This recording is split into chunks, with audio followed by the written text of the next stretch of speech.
Ó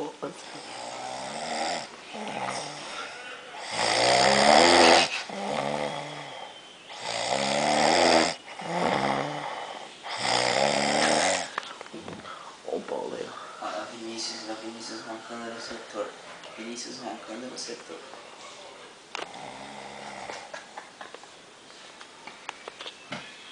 Atenção.